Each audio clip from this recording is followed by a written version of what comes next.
There are similarities between minimal drawing and poetry. I think there is a love of the white around the thing and isolated on a page. What makes cartooning so unique? I think they're unique in that they are two in one. They're words and pictures.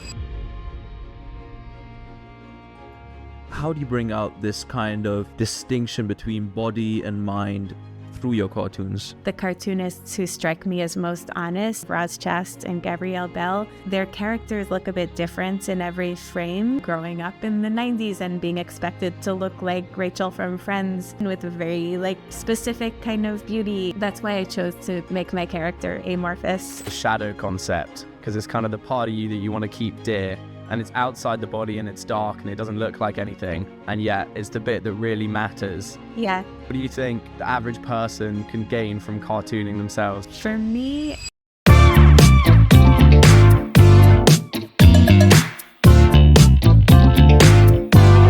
love. I guess that's kind of the theme, passing for human. Totally. Trying to be normal and feel like you fit in.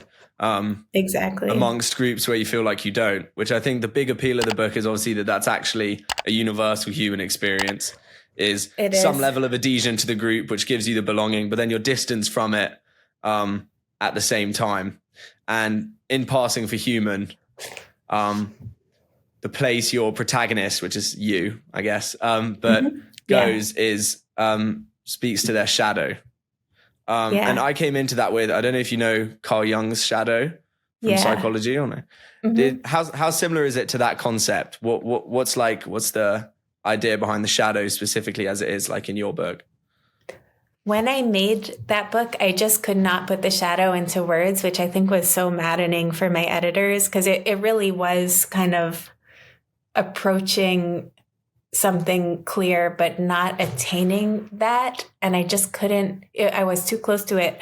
I did have Carl Jung's shadow in mind, although I hadn't read a ton of him, although I like him. There was also a book by Haruki Murakami, I'm showing my age, that was called Hard-Boiled Wonderland and the End of the World, that had shadow characters. And I really cribbed the shadow from that book a little bit. I love those characters. But for me, the shadow, the best way I can explain it, and I think there's a better way that's more cohesive, but I say that the shadow is two things. Like in the case of my mom, this book tells the story of my mom and also the story of me. And the premise of the book is that girls lose their shadow, girls grow up and every girl is born with a shadow, and the shadow is kind of her soul, and it kind of keeps her being herself. And as a girl grows up, she loses her shadow because she's forced to conform to society. So I tell the story of my mom, who either isn't neurodivergent or hides it very well. And she's just kind of the control story of just a very well adapted girl who loses her shadow because of sexism, and she's kind of forced to marry earlier than she'd like to, and forced to not have a career, and that's how she loses her shadow. And then she kind of, when she loses her shadow, she strikes a bargain with the shadow and insists that if she has a daughter, that her daughter not lose her shadow. But then when I come along, my shadow is so weird. And so my shadow represents my soul, but my soul also is kind of neurodivergent and odd and kind of a burden to me and keeps me from fitting into society. And so I choose to lose my shadow in the book. I read Let There Be Light, and I also noticed this kind of separation between body and in Let There Be Light, it's more of the spirit that kind of goes off and goes on its own adventures, either in a dream or speaks to God and so on. And I'm wondering,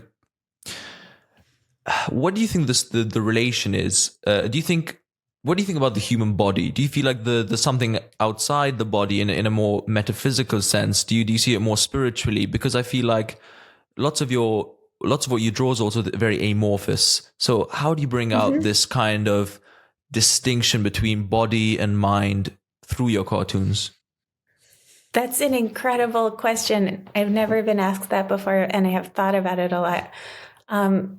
Let me answer the amorphous part first. That was intentional. When I was kind of inventing a style for myself in my late 20s, I noticed that the cartoonists who strike me as most honest, and in this case, I was thinking of Roz Chast and Gabrielle Bell, their characters look a bit different in every frame, and the facial expressions are the really pointed part of a picture, but the characters kind of shift. And I realized that's how I feel, like as a woman with a fluctuating weight. And like, clearly I can't control my hair. This isn't on purpose. I tried so hard to make it go down for this interview and it wouldn't.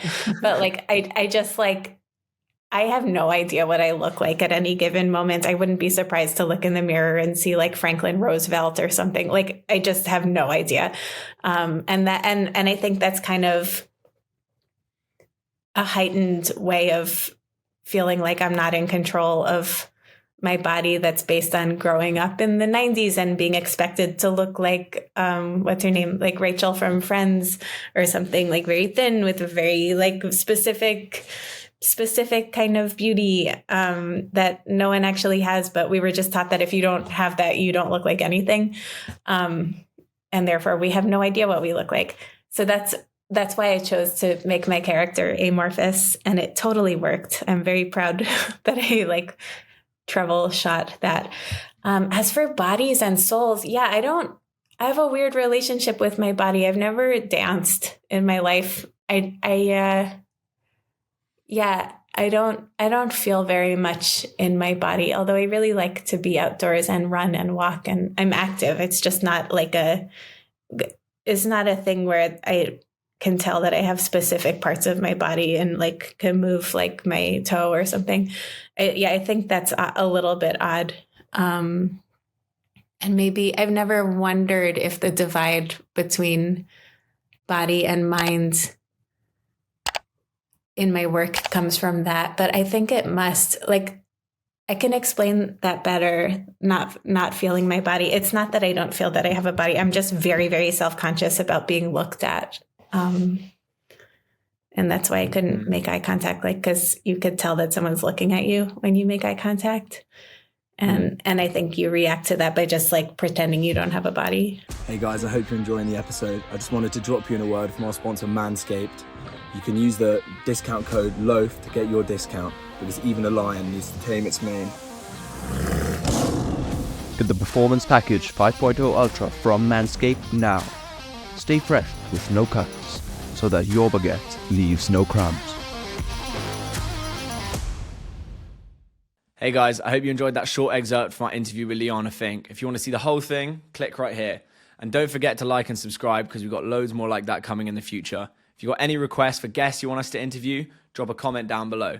And I'll see you guys in the next one.